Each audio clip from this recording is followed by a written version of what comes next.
guys, I'm Edgar Cota here with Sedlak Off-Road School, and today's we're going to talk to you guys about what it takes to pre-run the Baja 500. 2 weeks leading up into the Baja 500, you get the chance to pre-run the whole course. So that's when you break the track down into pieces, find some strategies, find where your pits are going to be, and just learn the terrain overall. This year for the Baja 500, I took 4 days of pre-running.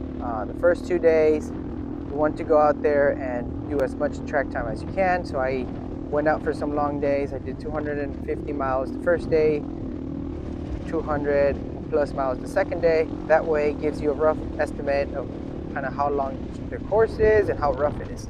After that, then you have the last 2 days where you go back to the harder parts, see where you can find some better lines, and then the last day in pre-running, went ahead and go test out the race bike.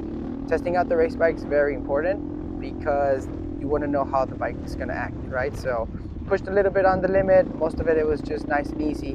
When pre-running, you got to make sure you take your time, right?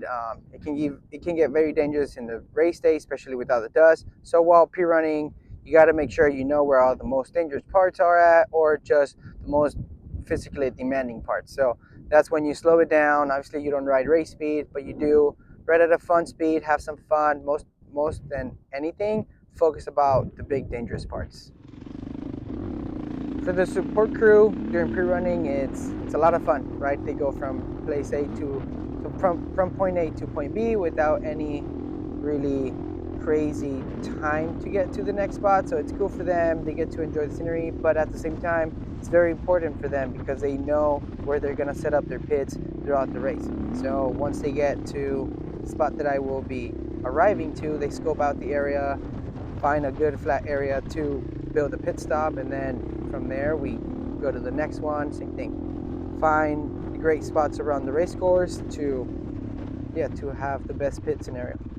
So obviously the race bike, you don't want to ride it all week long, so that will stay in the house. I have a second bike, which I call my pre-runner.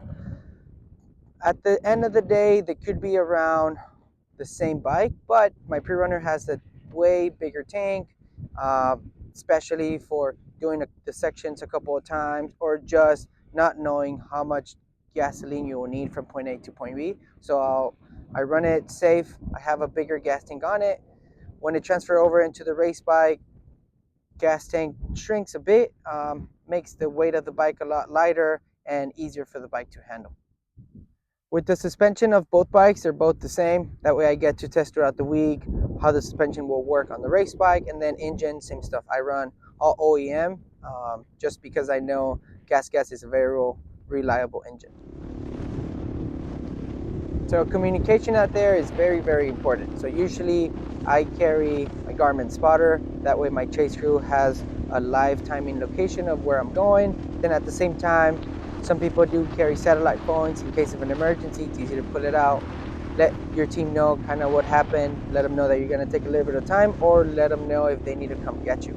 So, but when it comes to race day, you got no time to be playing around with cell phones or trackers. So it's very important for your team to know where you're going to be at what time, right? So it's very important while pre-running, kind of have a rough idea how long it will take you from section to section. That way at the same time, because it's not like you're talking all day on the phone with them, they have a rough idea around what time you will be arriving at every pit. If you're interested in racing this Baja season or any other Baja races, please reach out to us. I would love to help you, get you ready, and most definitely make you have some fun. So if you like this type of video, please leave a like and comment, and we'll see you out in Baja.